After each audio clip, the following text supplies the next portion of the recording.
Saludamos a esta hora a Carlos Mario Patiño. Él es abogado. Bienvenido, Carlos Mario Patiño, a Clicracia, el poder de la información. A un clic, la democracia en la información. Bienvenido.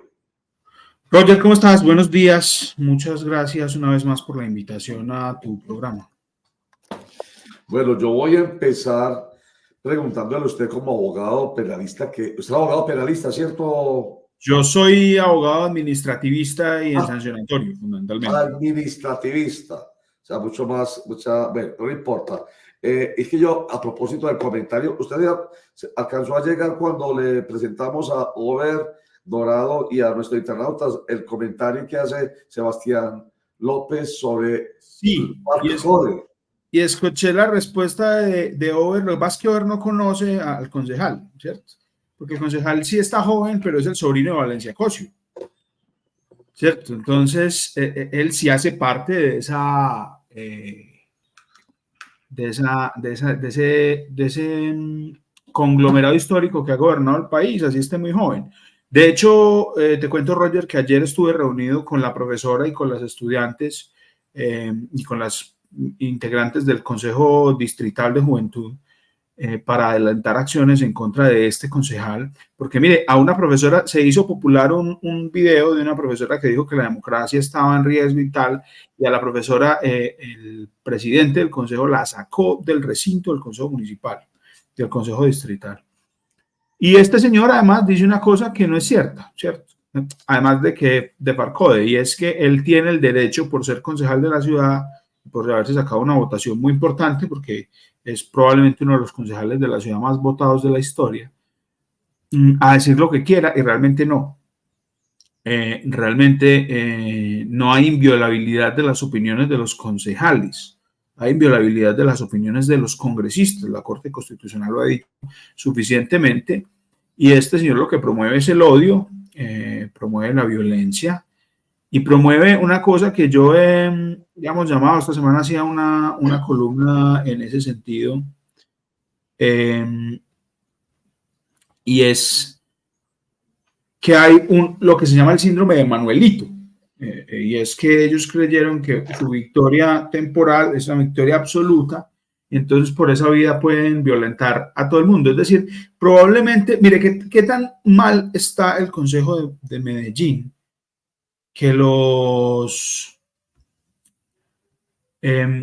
que ha habido dos debates importantes este año en el Consejo. Es decir, se ha visto el Consejo por dos cosas. La venta de UNE, que fue una venta que hicieron sin la información suficiente, es decir, el Consejo aprobó o autorizó a EPM para vender las acciones de UNE sin saber cuánto valían. Y la sesión que por ley obliga a compartir con el Consejo Distrital de Juventud, ¿cierto? De resto no ha habido nada importante. Y en este fueron protagónicos, entre otras cosas, por groseros, por violentos, por esa forma, lo había dicho aquí, digamos, por esa militancia en la estupidez en la que andan. Esta señora María Paulina, que fue la que encabezó, llega y dice, no, de hecho mi columna se llama así que chao, porque ella dice, no, es que nosotros ganamos y barrimos, y entonces así que chao, aquí no me pueden criticar, no me pueden decir nada. Eso, digamos, es una tragedia. Veo ahí la imagen del señor Tobón, que es un señor de una arrogancia desmedida y además inmerecida, porque es que hay gente arrogante que uno dice, bueno, este señor es muy creído, pues este señor tiene un mérito, pero ¿qué mérito tiene este muchacho? Es decir, es un señor que está ahí detrás de Fico y que en virtud de lo de Fico, pues se sacó una votación, porque todo el mundo sabía que Fico iba a ser el alcalde y todo el mundo votó por él, que porque era muy amigo de Fico. Pero, pues, digamos, ¿qué mérito tiene este muchacho? Es decir, este muchacho fue secretario de Seguridad porque al secretario de Seguridad de Fico lo metieron a la cárcel. Y este muchacho llega y así asume eso porque seguramente tendrían las mismas relaciones. Tenía el otro. Entonces, el Consejo de Medellín hoy es la clara expresión de lo que le decía yo la otra vez, Roger, y es que ha habido una renuncia deliberada de la inteligencia como valor político. Y estos señores son evidentemente unos precursores, promotores de la desinteligencia, de la falta de atino, de atismo. Y bueno, digamos que como todas las tragedias y todas las tormentas pasan rápido. Carlos Mario, buen día, cordial saludo. Sobre este tema, ¿hasta dónde va el alcance del lenguaje en una corporación como la de el Consejo de Medellín y hasta dónde el tema de la censura que impone el presidente hacia algunas personas por sus redacciones en contra de lo que ellos consideran no son de su línea es legal? Es decir, ¿hasta dónde esto puede tener algunas implicaciones jurídicas? Eso estamos por verlo, Javier, buenos días. Estamos por verlo, ¿por qué? Porque pues yo puedo anticipar que la reunión que tuvimos ayer con esas estudiantes, con esas compañeras del CDJ y con la profesora que fue expulsada de ese espacio, que además la dijeron adoctrinadora, ¿cierto? Esta señora Carrasquilla le dijo que era una adoctrinadora, que volvía a los estudiantes guerrilleros, etcétera. Estamos por verlo. Es decir, hay una delgada línea entre la expresión de la opinión política a la que, digamos, no solo tienen derecho, sino para la que están los concejales, es decir, porque eso es un cuerpo colegiado de carácter eminentemente político, y el ejercicio de la violencia política. Hubo evidentemente violencia política, dice Dora Saldarriaga, creo yo con razón, que también un ejercicio de violencia de género, porque además a las personas que violentaron eran 3 mujeres y que además lo hicieron con ellas precisamente por su condición de mujeres, y me parece a mí un acto de hostigamiento, es un delito, es decir, una persecución absoluta, deliberada, por las personas que piensan distinto. Es decir, nosotros somos la lista negra. Y nosotros que somos la lista negra vamos a ser perseguidos por ellos y hostigados. En el mismo sentido, también estamos trabajando en acciones legales en contra del concejal de Envigado, del Centro Democrático, que le puso una diana en el pecho a los concejales, precisamente a los consejeros de juventud. Mire cómo es de particular que en menos de 2 semanas los concejales del Centro Democrático y la derecha en Antioquia y en el Valle de la Aburrá persiguen de manera violenta y hostigante, de manera ideológica, a las juventudes que se organizan para exponer unas ideas. Y mire, por ejemplo, a esta chica María Camila le decían ellos varias acusaciones que hacen sobre la administración anterior, y ella me decía ayer, es que este tema de los restaurantes estudiantiles yo lo expuse ante el consejo en el periodo anterior y en contra de la administración anterior, ¿cierto? Ella tiene su causa y ha promovido su causa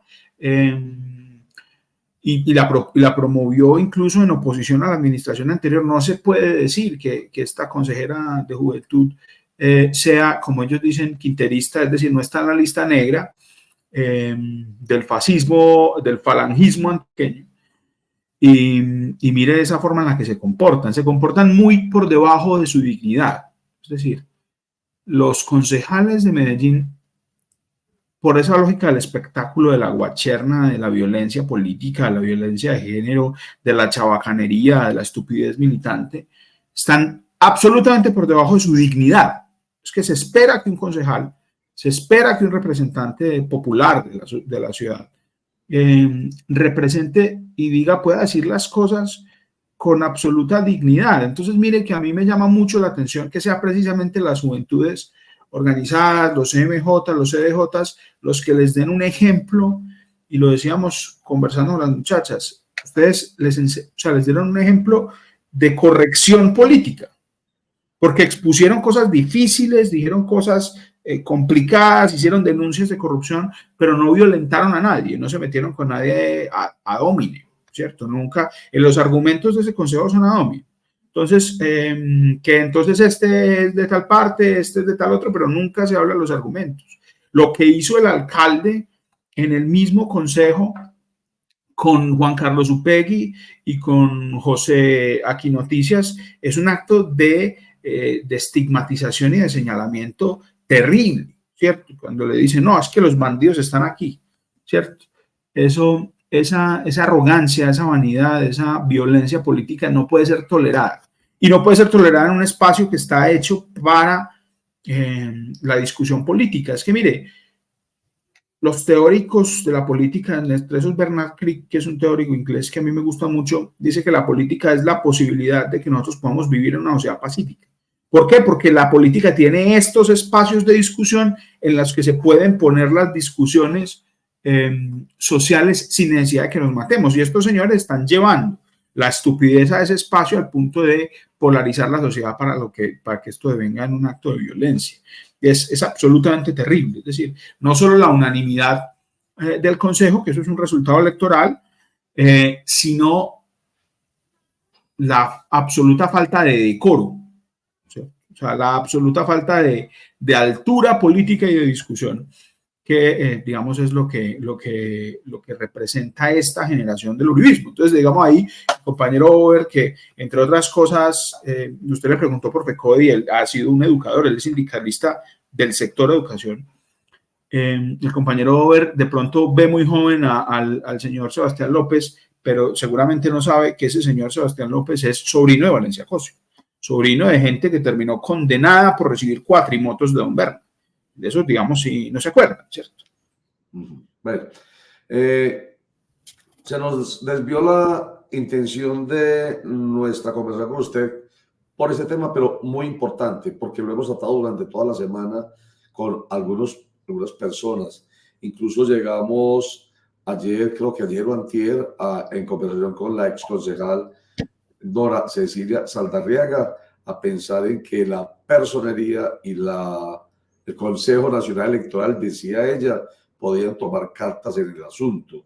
Sin embargo, ayer me escribió, incluso hasta con otro enseguida, el abogado especialista en derecho electoral, José Vicente Sánchez, y nos dijo, no, nada tiene que ver la personería y nada puede hacer ahí el Consejo Nacional Electoral.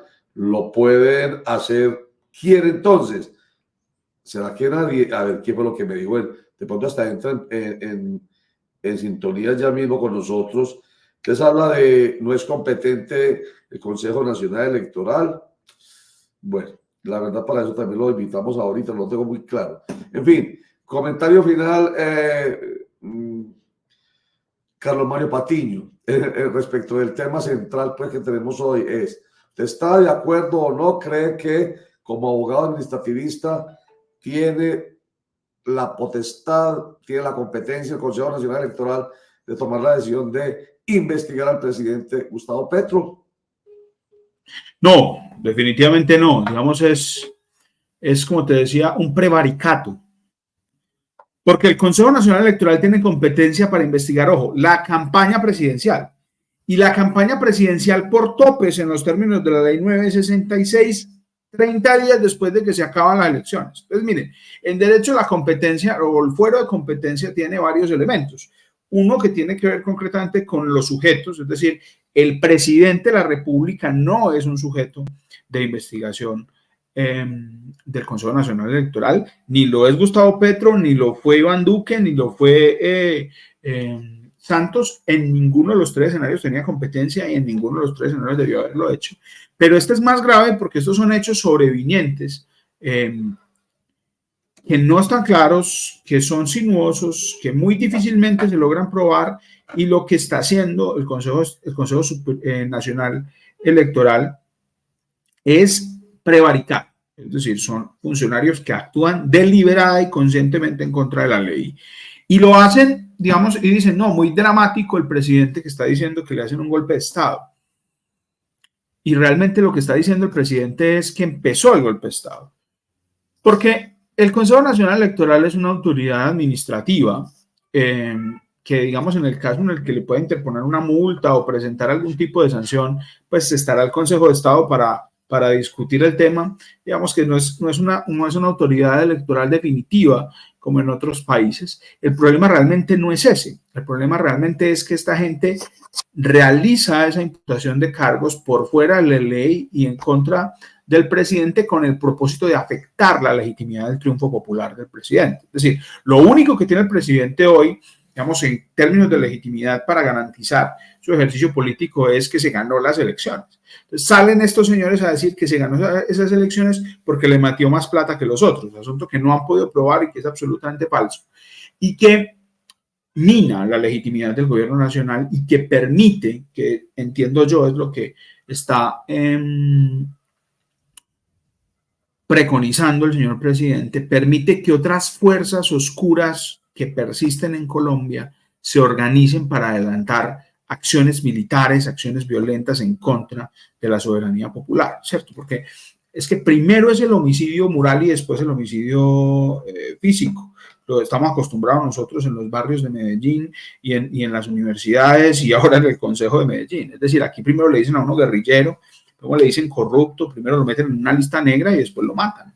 Y lo que viene aquí precisamente, y yo creo que eso justifica un poco la acción del presidente, que algunos han llamado excesivamente dramática, es porque lo que está haciendo el Consejo Nacional Electoral deliberadamente, funcionarios además subjudice, ¿no? Porque el presidente del Consejo Nacional Electoral está al interior del proceso por feminicidio, el señor mató a la esposa. Lo que pasa es que todavía no se sabe si es un feminicidio antes de que me demanden, es decir, el señor está investigado por feminicidio. El ponente es Prada, que es uno de los que participó del concierto delictivo por el que está siendo juzgado Álvaro Uribe. Y estos señores promueven este proceso con el propósito político de restarle legitimidad democrática al gobierno para facilitar otras acciones. Yo esperaría que no empiece el ruido de sables. Hay, digamos, un partido militar a favor de la paz, pero también hay un partido militar que ha rentado de la guerra, que destruyó la moral de las fuerzas militares, matando jóvenes y haciéndolos pasar por guerrilleros que están ahí en las fuerzas militares, que se han prestado con el gobernador de Antioquia para intentar sabotear el proceso de paz y los procesos de paz del gobierno nacional. Entonces, lo que puede venir, si este tema triunfa, es decir, que yo creo que eso explica muy bien por qué está el presidente respondiendo tan vehementemente, y es que si dejan triunfar la tesis de que el gobierno nacional es ilegítimo, lo que viene es una acción de otro tipo. Vea, en redes sociales, la derecha más cercana a Fernanda Cabal, esta gente está hablando de guerra civil hace mucho rato, y entonces ellos incluso escogen tuiteros de izquierda para decir a quién van a matar, ¿cierto? A mí me toca a mí varias veces me han dicho en redes sociales que cuando empiecen la guerra civil yo me pido este gordo tal. Y lo vi ayer, no alcancé a tomarle foto porque venía manejando, hay en los bajos del metro en Niquía un graffiti que dice matemos a Petro. Y eso, digamos, claramente hay un ambiente que no se puede dejar crecer. Entonces me parece que responde con contundencia el presidente a este ataque del Consejo Nacional Electoral, absolutamente por fuera de la ley, es decir, a este prevaricato, responde con la contundencia porque no puede perder la legitimidad democrática. Porque si pierde la legitimidad democrática, que es lo que están buscando, lo que vienen son acciones de otro tipo.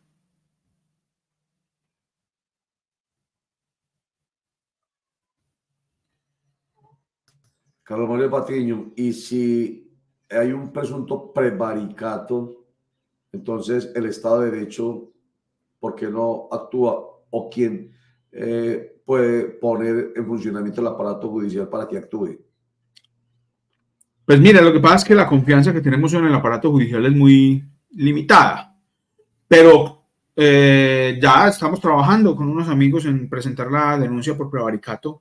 Estamos en la discusión de quién es el competente, si tienen fuero. Hay una discusión acerca de si tienen fuero o no, porque ellos dicen que es la fiscalía el competente porque son unos funcionarios administrativos, pero hay un artículo constitucional que dice que tienen el mismo tratamiento de los magistrados. Entonces, en ese orden de ideas sería la Cámara de Representantes, pero ya estamos trabajando en la denuncia por prevaricato en contra de estos funcionarios. Muy bien. Carlos Mario Patiño, abogado, gracias por estar nuevamente con nosotros. Hoy con doble tema, lo teníamos para que lo ha explicado de manera muy concreta y muy clara como siempre, pero lo aprovechamos para el tema anterior, que tiene que ver con una preocupación muy grande que hay con ese lenguaje que se está escalando en estas corporaciones, que nos ponen a pensar mucho en lo que dijo en estos días el ministro del Interior, Juan Fernando Cristo, hablando de la polarización. Y él dice, polarización hay en todo el mundo, y Colombia es uno de 6 países polarizados en el mundo. Pero la gran diferencia es que Colombia tiene una cultura de violencia tal que la línea es muy delgada entre la violencia verbal y la violencia física. Por eso expresiones como ¿qué fue que dijo usted? Yo me quedo con el gordo, ¿cómo es? Ese gordo me lo pido yo para matarlo en la guerra civil. me lo pido para matarlo. Imagínese usted, nada raro que esas cosas ya estén escalando a la mente de muchos ya. Pasemos ya a la acción, matemos a estos hijuetantas. Empecemos, claro. Yo creo, Roger, que hablando del acuerdo que propone el doctor Cristo, que propone el gobierno nacional, yo creo que el acuerdo sobre lo fundamental en Colombia deberá ser un acuerdo sobre la inteligencia.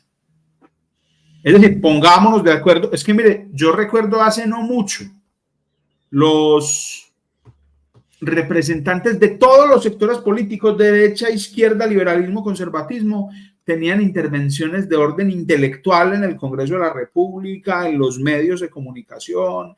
Yo no puedo creer que en un momento en el que la sociedad tenga mayor acceso a la información, sea precisamente la estupidez y el espectáculo la que se propone o la que se promueva al interior de los procesos políticos. Yo decía esta semana, es que estoy extrañando a José Obdulio y a Fernando Londoño. Estoy en absoluto desacuerdo con lo que dicen Fernando Londoño y a José Obdulio, la tesis de José Obdulio sobre el conflicto, pero era una tesis.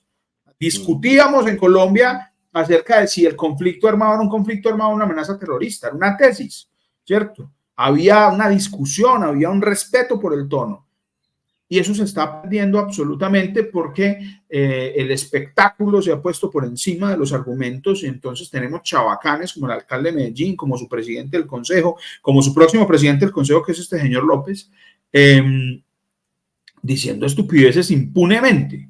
Y yo creo que la sociedad, la audiencia tuya, la gente que nos escucha en todas partes, de todas las facciones políticas, de todas las formas de entender el mundo, podrían estar de acuerdo conmigo en que el acuerdo sobre lo fundamental es que discutamos inteligentemente, con argumentos, sin falacias, sin violencia, sin discriminación.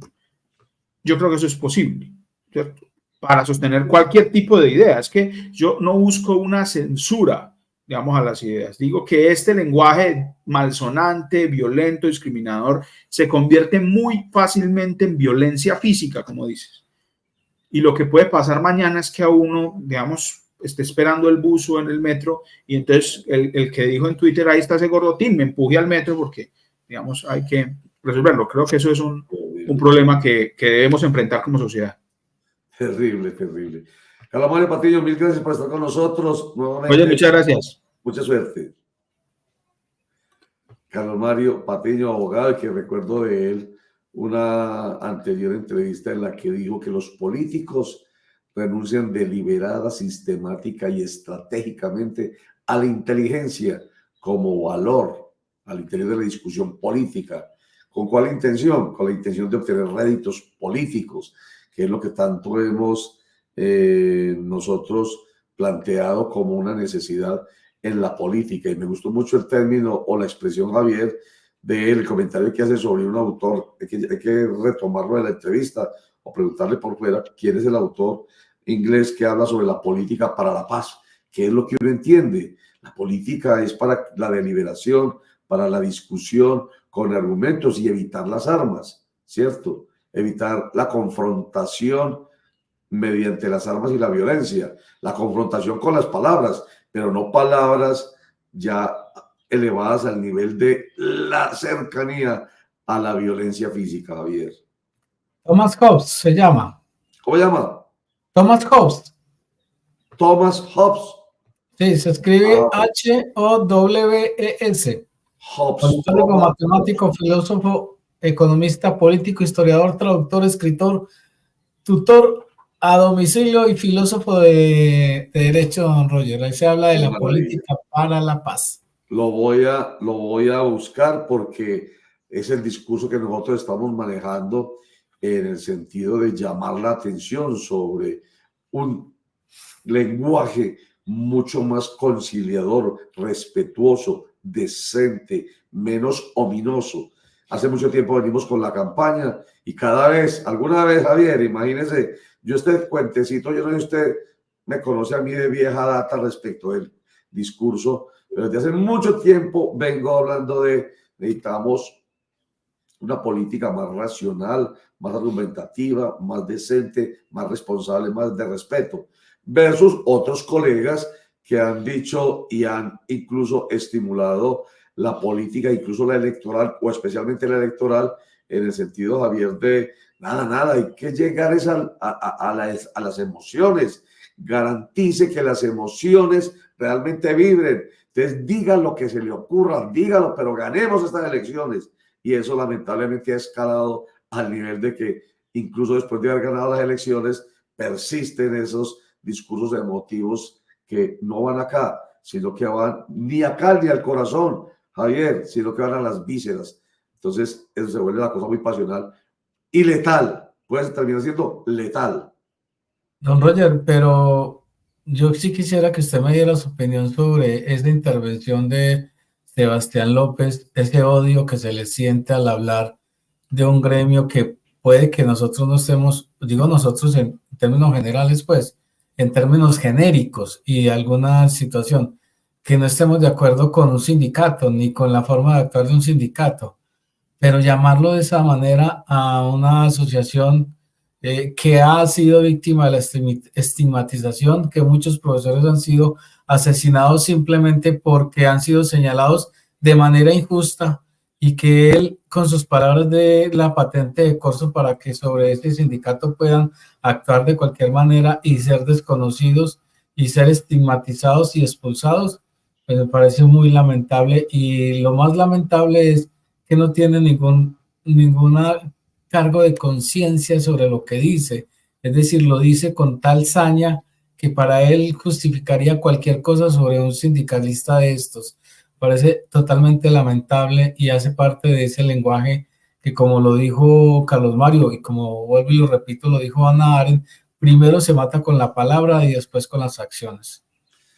Pues no hay más que decir, Javier, usted lo acaba de plantear, eso es lamentable y además muy preocupante y además lo que puede significar. Por eso yo traía a colación el comentario que hizo el ministro del Interior estos días, que polarización puede haber y la debe haber incluso, pues existe, pero en un país como el nuestro hay que tener mucho cuidado porque la línea tan delgada que nos separa de la violencia física, de la violencia verbal, porque aquí hay violencia verbal, de la violencia física es una línea muy delgada.